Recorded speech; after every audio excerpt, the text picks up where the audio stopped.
Dobrodošli na kanal Top Vijesti Balkana. Pretplatite se na kanal. Ilda Šaulić dostojna je nasljednica Šabana Šaulića u muzičkom smislu. Ipak njen stil je drugačiji od očevog. Šaban je snimao i vesele pjesme, a kćerka.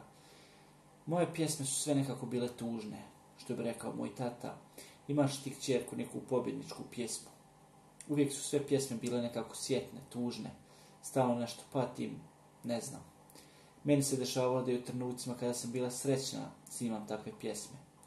I dan danas snimam takve pjesme jer ih volim i pogađaju me. Volim tako teške i emotivne. Na primjer uz Vidu Pavlović mogu uvijek da zaplačem.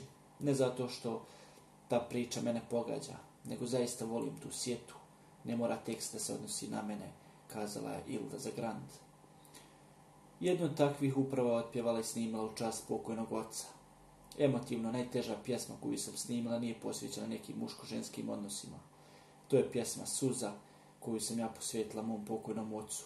I to je neka najveća tuga ako gledamo kroz pjesmu i moj život, dodala je Ilda.